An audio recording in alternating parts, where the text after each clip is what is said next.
तो इस कार्यक्रम के आयोजन करता है मेरे छोटे भाई राकेश ठोजिया जी, जो भूमि विकास बैंक के चेयरमैन भी है। मैं और यहाँ पर बता रहे सभी किसान बंधुओं, आज विश्व प्राकृतिक संरक्षण दिवस है। मैं इस शुभ अवसर पर मैं आप सबको बधाई और शुभकामनाएं देना चाहता हूँ, क्योंकि प्रकृति को किस तरीके से ये सुधरती रहे, इसमें सुधार हो। हम लोग पेड़ पौधों के साथ में हम लोग उनके साथ में जास्ती नहीं करें, इसके लिए यह दिवस बनाया गया है।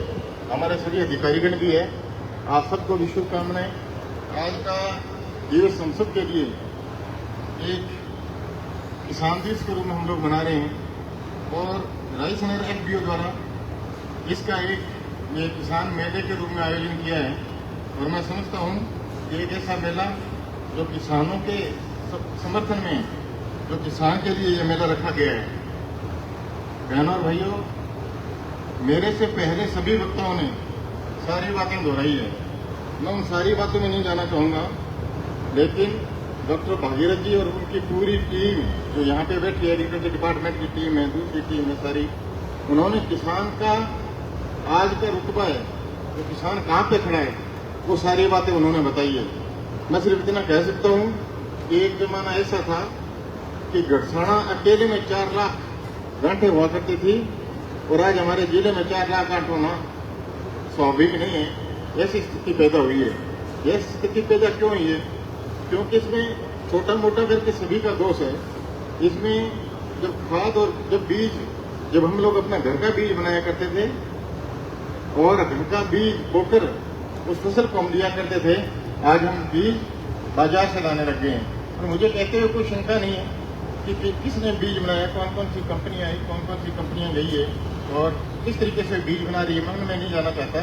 लेकिन मैं आपसे विशेष तौर से आग्रह करना चाहूँगा कि जो हमारा बीज है, जो हमारा जो फसलों के बीज है, जब हम लोग घर पे बनाया करते थे तो वो बहुत अच्छे तरीके से उसकी पैदावार हुआ करती थी, और आज उससे पैदावार घटने के कारण वो भी है, और घटने के कारण उसके पीछे खाद भी है। और डॉक्टर भागीरथ जी ने बहुत अच्छे तरीके से बताया था कि किसान का पड़ाव आज यहाँ तक पहुँचा है। क्यों पहुँचा है? 35 लाख गांठ हमको बाहर से आयात करनी पड़ती है।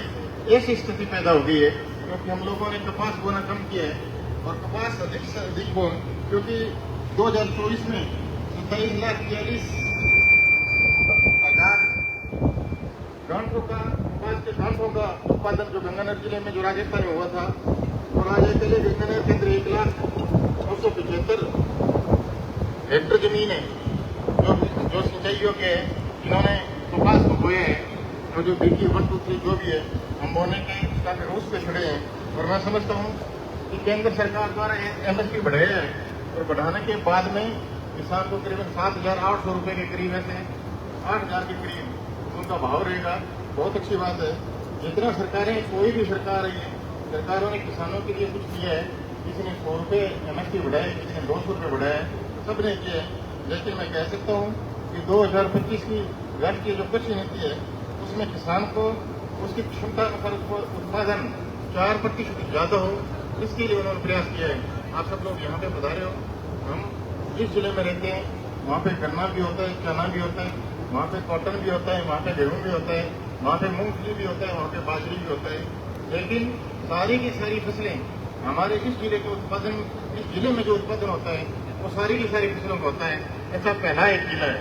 तो मुझे कहती हुए कोई शंका नहीं है कि कृषि उत्पादकता बढ़ाने के लिए सिंचाई में सुधार होना भी बहुत जरूरी है।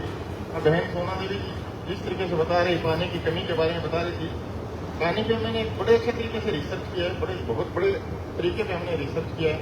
और मैं समझता हूँ कि किसान को जो पानी मिल रहा है वो कम मिल रहा है, इसमें कोई शंका नहीं है। आने वाले 20 साल बाद में, 30 साल बाद में राजस्थान में पानी की किस तरीके से कमी है वो आप देख लो। आज से 20 साल पहले हमारे पास में घग्गरबाड़ का पानी आता था, हमारे पास में राजस्थान के नाल, गंज के नाल, भाखड़ा का पूरा पानी आता था। लेकिन 20 साल पहले आता था, और 20 साल बाद में ये स्थिति है, और आने वाले 20-30 साल बाद में यह स्थिति राजस्थान की होगी। इसलिए मैं आपसे आग्रह करने के लिए हूँ कि राजस्थान को किसान राजस्थान को पानी का जो स्रोत है वो किस तरीके से देखना चाहिए, तो हम सबको, किसानों को और इस रिसर्च टीम जो यहाँ पे बैठी है इनको देखना चाहिए, क्योंकि पानी हमको पीछे से मिलने वाला नहीं है। जो ग्लेशियर 500-500 किलोमीटर के थे वो मात्र 500 फीट के रह गए हैं। ये डिफेंस कमेटी का एक रिप्रेजेंटेटिव जो भारत सरकार को दिया था, जिसमें मैं भी शामिल था, उसमें यह बताया गया है। तो हमको पानी की किस तरीके से खपत करनी है, हमारी पूरी रिसर्च टीम है ये बताएगी किस तरीके से कौन कौन सी फसलें हमको बोनी है, वो इनके जिम्मे हम लोग छोड़ते हैं, क्योंकि ये बताएंगे वही हमको करना पड़ेगा। आने वाले समय में पानी का स्रोत हम लोग खुद उत्पादन करें, इसके लिए मैं आपसे आग्रह करने के लिए हूँ।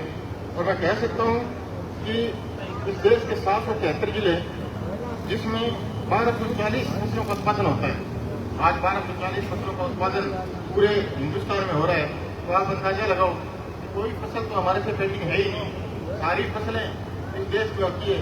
इस देश में पहाड़ है, इस देश में समतल है, इस देश में मैदानी एरिया है, इस देश में सिंचाई एरिया है। तो आप समझो कि हमारी फसलें किस तरीके से 1240 फसलें हमारे इस देश में किस तरीके से होती होगी।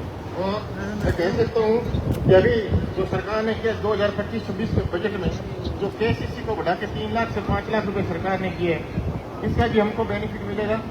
प्रधानमंत्री किसान सम्मान निधि हमको मिल रही है, इसका भी हमको बेनिफिट मिलेगा। कि वो कितनी भी मिलती रही, आज बीज के लिए प्रधानमंत्री किसान सम्मान निधि जैसे प्रधानमंत्री जी दे रहे हैं, इसका भी आप सबको बेनिफिट मिलेगा। बेसिक मुझे ये कहना है कि यहाँ की पूरी टीम है वो आपको करीबन 2 घंटे से 2.5 घंटे से आपको सारी बातें बताइए। मैं उन सारी बातों में नहीं दोहराना चाहूँगा। वैसे तो ये राइस नगर SDO वैसे तो भारत सरकार के और इनके डिपार्टमेंट के चाहे नबार्ड है, चाहे दूसरी स्कीमें जिसके तहत वो काम करता है, लेकिन मेरी जो भागीरथी से बात हुई थी, मैंने कहा कि हमारे यहाँ पे जो बीज है, किसान को जो बीज मिलता है वो शायद सही तरीके से नहीं मिल रहा है। इसकी भी किसान की इसलिए जो भारत सरकार का नोटिफाइड बीज है, जो स्टाम्प पर रखा बीज है, जो गलत नहीं हो सकता, वो हमको इस क्षेत्र में सबसे कोलिया को भी मैं धन्यवाद देना चाहूँगा कि उन्होंने बड़पन दिखा के हम सबको बुला के एक मंच पर इकट्ठा किया है। और मैं समझता हूँ कि किसान के हित की बात होती है तो हम सब लोग कंधे से कंधा मिलाकर इस क्षेत्र के किसान की योजनाओं का लाभ किसान को किस तरीके से मिले उसका हम लोग काम करते हैं। आज ये किसान मेला लगाया है, आप सब लोग पधारे हो और हम सबको भी बुलाए। मैं मेरे छोटे भाई राकेश सोलिया को भी शुभकामनाएं प्रेषित करूँगा और उनको यही कहना चाहूँगा कि आज किसान आपके इस FPO के साथ में खड़े हैं, इससे दुगने जुड़े, तिगने जुड़े, चुगने जुड़े, भगवान इनके लिए तरक्की करें। मैं यही आग्रह करने के लिए आपके बीच में हूँ। आप सब लोग बता रहे हो, आप सबको मेरी तरफ से बहुत बहुत शुभकामनाएं। धन्यवाद। जय हिंद। माननीय मंत्री जी को याद नहीं, मैं बता देना चाहता हूँ कि जो कोरोना काल के दौरान ये 10 के स्कीम चली थी, माननीय मंत्री जी उस समय सांसद थे, तो उन्होंने 2 ये मंजूर कराए थे। एक राइस नगर में राइस नगर फार्मर के नाम से और सूरतगढ़ में सूरतगढ़ ग्रामीण के नाम से। तो इन्हीं के साइनों से ये दोनों FPO किसानों के ये मंजूर हुए हैं। परंतु चलाने का सौभाग्य हमारी सारी टीम को मिला, क्योंकि मैं थोड़ा एक्टिव था।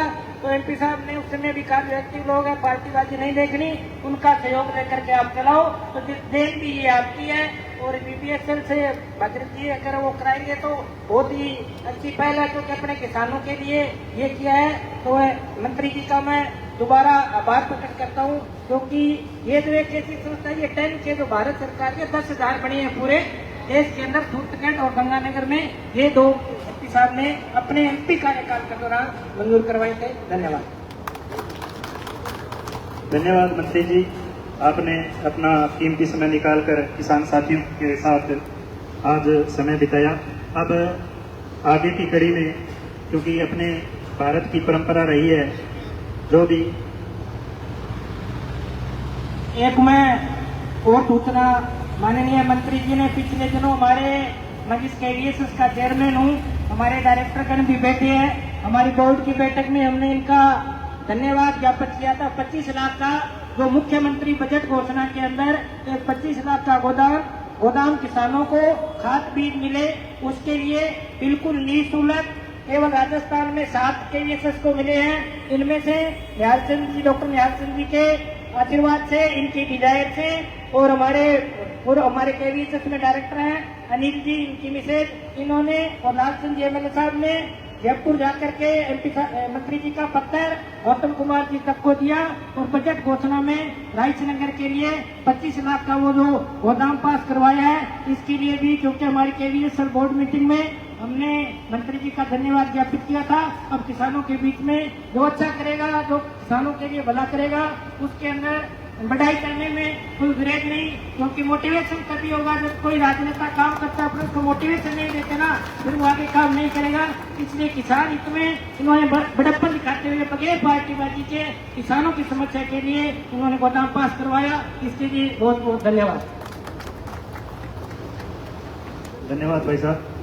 अब बिना देरी किए हुए मैं आगे की कड़ी में हमारे अतिथिगण पहुंचे हुए हैं, उनको सम्मान के लिए मैं निवेदन करूंगा।